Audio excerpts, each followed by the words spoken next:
Hello and welcome back to Let's Play Mass Effect 1. I don't know why I was about to say a number. Anyway, this is again just going to be the lore, so if you don't want to hear the lore then feel free to wait until the next episode, which will be up very soon. Anyway, the Citadel Conventions.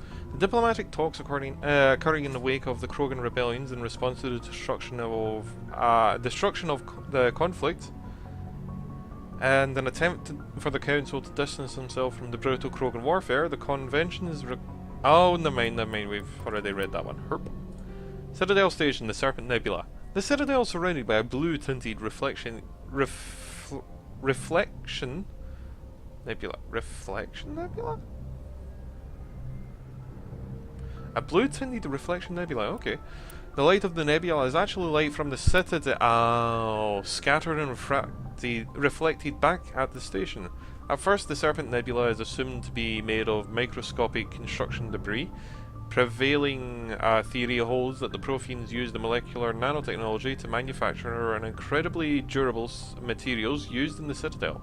But unlike other nebulae, the Serpent does not dissipate over time.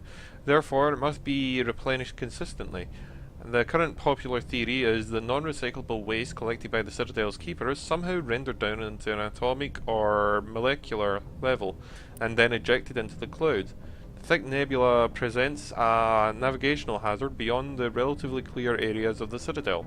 Electronical discharges are common. These are not blocked by kinetic barriers and can severely damage the metal-framed starships. In addition, some dense knots of dust can overwhelm the repulsor kinetic barriers on some smaller ships. If such a vessel is moving fast enough at the time, the effects are similar to being hit by a sandblaster. Attempting to reach the Citadel through open space navigation is unadvisable. The only safe approach is through the various mass relays that orbit it.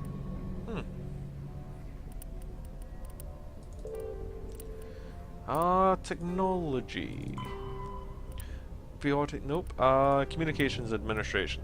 While convoys allow for rapid transmission, there is a finite amount of bandwidth available, given that trillions of people may be trying to pass a message through the buoy at one given time. Accessing the network is parceled out on priority tiers. The Citadel Council... Sorry about that. The Citadel Council and Spectres have absolute priority. If they are using all the bandwidth, everyone else must wait. Individual members of their militaries enjoy the highest tier. During wartime, civilian communication can suffer hours, if not even days, of lag. Intelligence agencies study ping time through various systems to predict the military build-ups. Below the government, the highest military's bandwidth priority is sold to the highest bidder. Media conglomerates, particularly headline news networks, purchase higher priority to provide their viewers with timely information. Corporations that require timely information and response capability, for example financial institutes and investment firms, also invest heavily on priority access. The funds acquired through the sales of bandwidth are used to maintain and expand the communications infrastructure. While everyone with a computer is guaranteed free and unlimited access to the galactic extranet, there are the last in the line of bandwidth, and may have to wait for a request to be processed. Bandwidth resale companies use investment capital to purchase blocks of high priority access made available by paid subscription. Oh, that's actually a really nice way of working things. Humanity and the Systems Alliance. Systems Alliance Geological Study. As the human race expands its territory and rises in the general standard of living, demand for industrial resources continues to grow. Many planets and moons and asteroids containing the wealth of resources, but many systems have barely been charted, let alone thoroughly studied. Unmanned probes are one solution, but they are often lost in spatial hazards, unforeseen circumstances, or theft by scavengers. In recent years, the AGES, the Alliance Geological Service, has offered bounties to private individuals or teams willing to perform mineralogical surveys on the frontier. This survey data is made publicly available to further corporate development. Due to the cost of travel and the dangers of operating in hostile worlds, it is rarely a profitable endeavour. Light metals. Metals with low atomic weight are often used in the construction of spacecraft and vehicles. Heavier metals. Metals with higher atomic weights are used in the construction of equipment and components. The platinum group elements are particularly useful. Rare earths. Most useful materials in this category are radioactives or magnetics. Gases. Various gases are required to support all known forms of sapient life. Some are commonly used as fuel. So I'm just having a really quick look. Did I read this? Oh, okay. Humanity has encountered many galactic species. Wars have been few, but mistrust is rife. Rife? Yeah, rife. Politically, the Alliance is a peaceful trade partner of the Turians. As a practical matter, however, there is a slimmer of antagonism and bigotry between both populaces over the First Contact War of 2157. The Alliance enjoys good relationships with the Asari, though many privately believe that the matriarchs are aristocratic and overcautious. Though humans know better than to unconditionally trust the Solarian, their shared restlessness and reckless ways make them natural allies against the conservative Turians and Asari. The Krogan have no unified government, but individuals are generally treated as potential criminals, a reputation most Krogan enjoy living down to. The Alliance has no formal contact with the Quarians. Their migrant fleet has yet to pass through any human-settled system. The Batarians are rivals for control of the Scythian Verge.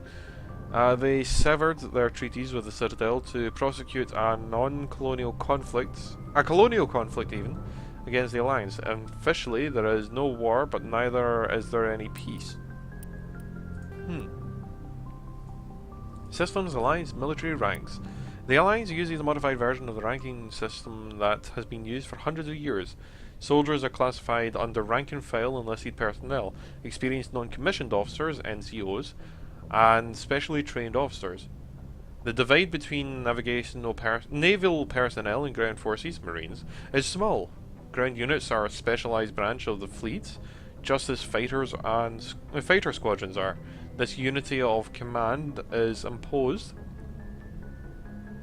by the futility of fighting without control of orbits. Without the Navy, any army is pointless. The Marines is a part of pride, maintains some of their traditional rank titles. For example, Marines have privates and corporals instead of servicemen. In ascending order, the responsibility of ranks in the Alliance are enlisted, servicemen 3rd class, privates 2nd class. Enlisted, servicemen's 3rd class, privates 1st class. Servicemen's 1st class, corporal. NCOs, service chief, gunnery chief, operations chief, officers. 2nd lieutenant, 1st lieutenant, staff lieutenants, lieutenant commander, staff commander, captain major, rear admiral, general, admiral, fleet admiral. The Terra Firma Party. Terra Firma is an alliance political party formed after the First Contact War. Its political agenda is based on the principle that Earth must stand firm against alien influences. This covers a variety of legislation. Recent activities in Terra Firma include the opposition of a law requiring high school alien language study, proposal to increase tariffs on alien imports, and leading a popular movement to mark the First Contact War with a public holiday. Ugh. That's horrible. Though founded by well-meaning individuals who feared the submission of native human cultures under a wave of alien vogue, Terra Firma's agenda attracts many gingolists and xenophobes. Planets and locations. Station Arcturus Station. Arcturus Station is a gateway to Sol, a 5 km a 5 km diameter Stanford Torus type station at the trailing Longeray point, the gas giant of Themis. Construction on the Arcturus Station began in 2151, concluding in 2162. Oh, I'm sorry. Concluding in 2162. I'm really sorry about that. It was inaugurated in 2156 and has served as a military and political headquarters of the Systems Alliance since the First Contact War until present, when humanity achieved the Charon Mass Relay in activated the Charon Mass Nebula Relay in 2149. It led to the Arcturus and 38 light years from Sol, Earth's sun. Arcturus is the third brightest star seen from Earth.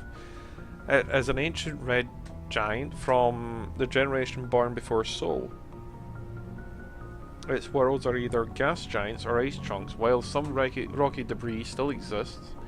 The metal content is 25% or lower than normal. To build Arcturus Station, metallic asteroids were towed through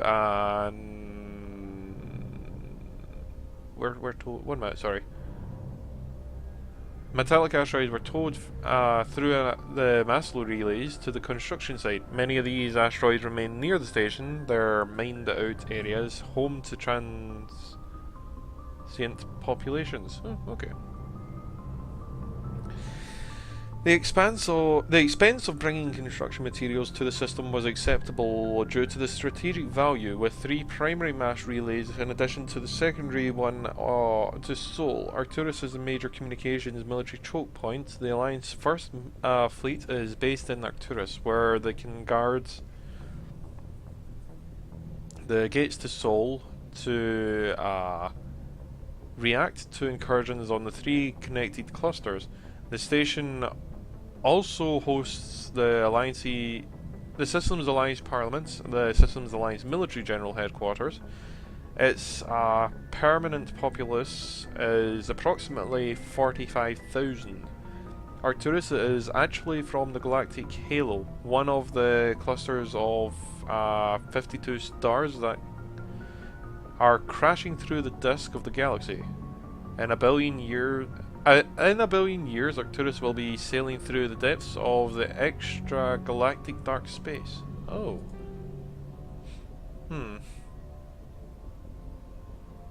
That's unfortunate. Anyway, ships and vehicles. FTL Drive appearances.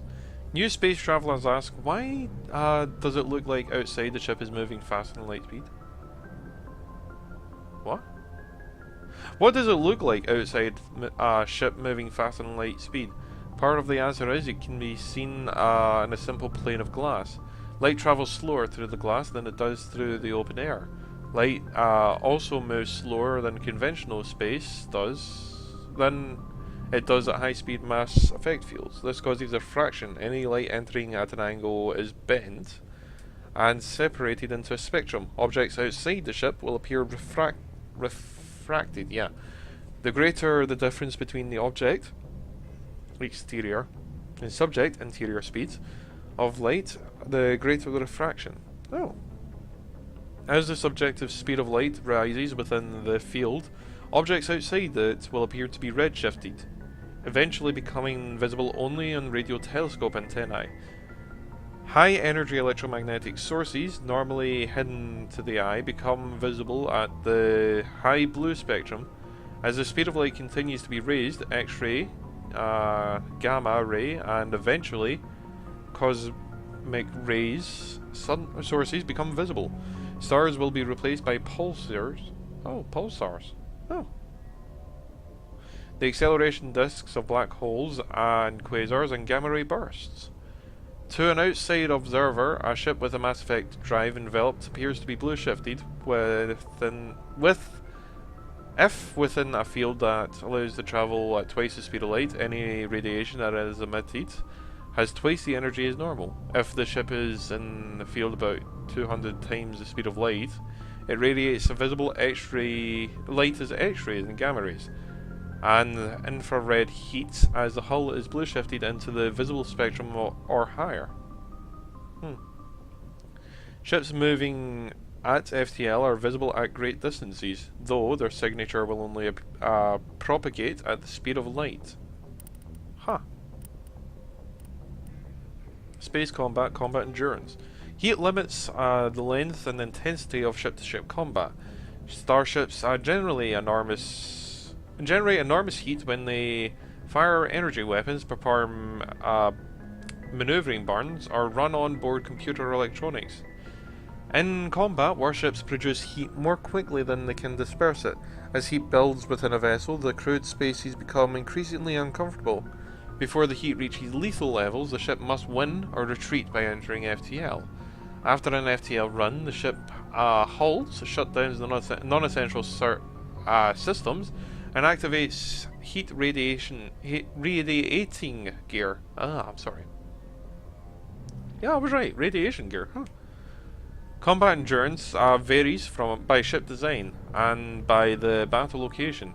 Battles in deep cold of interstellar space can go for some time. Engagements close to a star are brief. Since habitable worlds are usually close enough to a star, battles over them are frantic. Starship crew consideration. Cabins give each individual 10 cubic meters of space. On larger vessels, private rooms are common. As ships get smaller, the number of crew packed into a single wardroom increases. Asari prefer shared spaces even on larger vessels, while Krogan territorial instincts make it impossible for them to cohabitate even on the smallest of ships. On smaller ships, hot bunking in the room is the norm. Crew members assigned to different watches share the same bunk. When one gets off duty, he wakes up the person in the bunk. While that crewman is on duty, the first gets his rack time. Spacecraft compartments can be isolated by airtight doors in the case of decompression.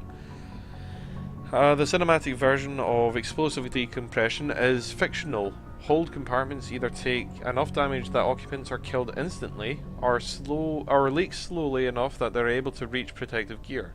Compartments are equipped with emergency life support apparatus, fireproof plastic bubbles with air bottles, small when stowed. ELSA comfortably accommodates one individual inflated. Okay, what? Emergency life support apparatus, fireproof plastic bubbles with an air bottles, small when stowed. Oh, okay. Emergency life support apparatus is literally just a bubble. Huh. Accommodate one individual when inflated. Damage control procedure cuts off ventilation to burning compartments. Without oxygen to consume, fires die in seconds. The compartments are then repressurized afterwards with the crew for crew recovery. Mass Effect fields create an artificial gravity (agrav) plane below the decks, preventing muscle atrophy, bone loss in 0G. Large vessels arrange their decks perpendicular to the thrust axis. Highest decks are at the bow and the lowest decks are at the engines. This allows agrav to work with the inertial effects of thrust. Ships can land arrange their decks laterally. The ships that can land arrange their decks laterally, so the crew can move about while the vessel is on the ground. Warships, normally in turn, turn off their agrav systems during combat to reduce heat generated by the systems to increase combat endurance. To provide a point of reference for navigating in 0G, floors are painted with a different colour from the walls and ceilings. Oh, okay. Starships cruisers. Cruiserweight starships are standard combat units encountered away from large naval bases. The poor bloody infantry of most fleets. Nimble scouting frigates have neither the punch nor the stamina to stand up to serious combat. And the mighty Dreadnoughts are a strategic resource carefully hoarded and committed to the most critical of battles. Cruisers perform routine independent show of flag patrols in settled systems and lead flotillas of frigates in small engagements, such as private suppression campaigns. In major fleet engagements, cruiser squadrons support the Dreadnoughts battle line by screening their flanks against enemies' attempts to maneuver their main gun bow shots from their vulnerable broadsides. Alliance cruisers are named after cities of Earth. Oh, really? Yeah, I guess so, because Normandy is obviously... I don't know about the rest of them though. Anyway, Starship Dreadnoughts. Dreadnought is the ultimate arbiter of space warfare. Millions of tons of metal, ceramic and polymer are dedicated to the projection of firepower against an enemy vessel of like ability. No sane commander would face a Dreadnought with anything less than another Dreadnought. A Dreadnought power lies within the length of its main gun. Dreadnoughts range from 800 meters to 1 kilometer long with the main gun of composite length. Yeah, wow. An 800 meter mass accelerator is capable of accelerating one 2-kilometer slug, kilogram slug even, at a velocity of 283 kilometers per second every 2 seconds. Each slug has a kinetic velocity of 38 tons of TNT, 3 times the energy released by a fission weapon that destroyed Hiroshima. When used again to bombard planets, some of this kinetic energy is lost due to atmospheric re-entry friction. As a rule of thumb, the Earth's atmosphere pressure saps approximately 20% of the projectile's impact energy. Huh. The Turian fleet presently has 37 Dreadnoughts, the Asari 21, the Solarian 16, and the Humanity has 6. With an additional hull under construction on the Arcturus Station. Alliance battleships are named after mountains of Earth. Oh, okay. The Everest class, the Everest, the Fuji, and the Elberius, Kilimanjaro, the Taishan, the Shasta, and the Aconcagua. Fighters. Fighters are a single-seat combat vessel, small craft. The Combats are a single-pilot small combat craft. They are lightweight enough that they can economically be fitted with powerful element zero cores, making them capable of greater acceleration and sharper maneuvering than any starship. Kinetic barrier shields change the starship's battles from short, vicious bloodbaths to extended and decisive slugging matches.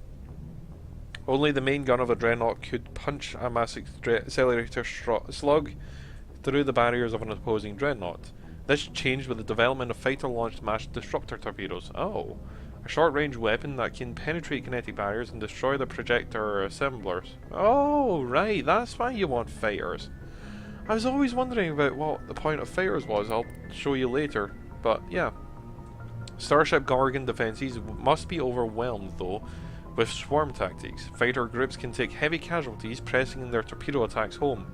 Once a fighter launched torpedoes have crippled an enemy's barriers, the mass accelerators on frigates and cruisers can make short work of them. Interceptors are typically the fighter optimized to attack other fighters with no ability to damage starships. Interceptors are used to screen friendly units from incoming attack fire. Fighter attack even. Because later down here it basically says the Guardian can just melt ships, which is kind of unfortunate. Anyway, starship frigates. Frigates are light scouting vessels. They often have extensive Guardian defense systems to provide anti-fighter screening for capital ships, and carry a squad of marines for security and groundside duty. Unlike larger vessels, frigates tend to be able to land on planets. Frigate drive systems allow them to achieve high FTL cruise speeds.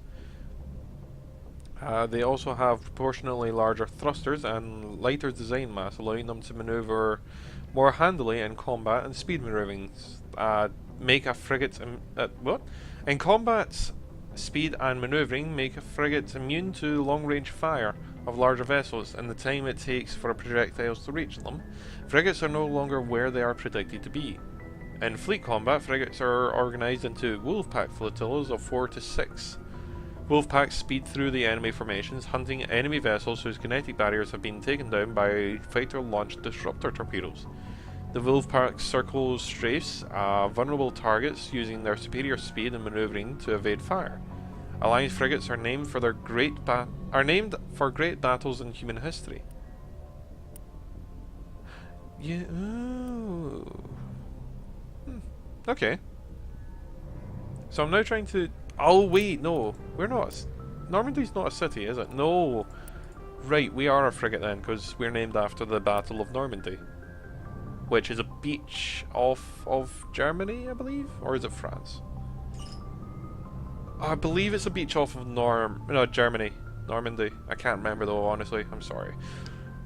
Starship heat management. Dispersal of the heat generated on onboard systems is a critical issue on the ship. It cannot deal with the heat. The crew may be cooked within the hull. Radiation is the only way to shed heat in a vacuum. Civilian vessels utilize large fragile radiator panels that are impossible to armor. Warships use diffused reactor arrays, or DRAs. Ceramic ships strips along the exterior of the armored hull make the ship appear straight to thermographic sensors, since the arrangement of the ships demands that the interior configuration of the ship, the patterns of each vessel are unique and striking. On older ships, the DRA strips could become red hot or even white hot. Dubbed tiger stripes or war paint by humans, the glowing DRA had a psychological impact on pirates and irregular forces. Oh. Stripped radiators are not as efficient as panels, but if damaged by enemy fire, the ship will only lose a small proportion of its total radiating capacity. In most cases, a vessel's DRA alone allows it to cruise with no difficulties. Operations deep within the solar system can cause problems, however. A ship engaged in combat can produce titanic amounts of heat, from maneuvering burns to weapons fire. When fighting on high heat environments, warships often employ high efficiency droplet heat sinks. In droplet systems, tanks of liquid sodium or lithium absorb heat within the ship. The liquid is then vented from the spray nozzles near the bow as a thin sheet of millions of micrometer scale droplets. The droplets are caught in the stern and recycled in the system. A droplet system can sink 10 to 100 times as much heat as a DRA strips. Droplet sheets resemble a surface ship's wake through the water. The wake peels out in sharp turns, spreading a fan of droplets as the ship changes vectors and leaves the coolant behind. Oh, okay. Weapons the Guardian. The ship's general area defense integration anti-spacecraft network, or Guardian, consists of anti-missile, anti-fighter laser turrets with an exterior on the exterior hull. Because these are under computer control, the gunnery control officer needs to do little beyond turn the system on and designate targets as hostile. Since lasers move at the speed of light, they cannot be dodged by anything moving non-relativistic speeds. Unless a beam is aimed poorly, it will always hit its target. In the early stages of battle, the Gorgon fires 100% accurate, but it is not 100% lethal. Sorry, 1 minute. In the early stages of battle, the Guardian fire is 100% accurate. It is not 100% lethal, but it doesn't have to be. Damaged fighters will must break off for repairs. Lasers are limited to diffraction. The beam spreads out, increasing the energy dissipation watts per 2 meters. Decreasing the energy dissipation watt per 2 meter. Per meter squared. I'm sorry. The weapon can place on a target any high-powered laser as a short-range weapon. Okay. Guardian networks have other limitations. Heat weapons-grade lasers require cooldown time, during which the heat is transferred to the heat sinks or radiators. As lasers fire, heat builds up within them, reducing the damage, range, and accuracy of them. Fighters attack in swarms, the first few will be hit by Guardian. But as the battle continues, the effects of lasers overheat allow the attackers to press even closer to the ship. Constant use will burn out a laser. Guardian lasers typically operate in the infrared frequencies. Shorter frequencies would offer superior stopping power and range, but degradation in focal arrays and mirrors would make them expensive to maintain. The most prefer the mechanical reliability over the bleeding edge performance where lives are concerned. Solarians, however, use near-infrared frequency lasers with 6 times the range, believing that having the additional time to shoot down incoming missiles is more important. Lasers are not blocked by kinetic barriers of capital ships, however. The range of lasers limits their use to rare knife fight range for ship-to-ship combat. Well, what you could do, if you did have a laser, right, is you could actually just paint a target to heat it up. Because imagine you got, like, the ships coming in, right, and you have these warships. Fire a laser along those warships, just heat them up. Just heat up the warstripes as much as you can. But anyway, that's just my opinion, and with that, I'll leave it there, and until next time, all the best, and I hope you enjoyed. And that's the last of the lore! Yay! I also did enjoy the lore, but hey.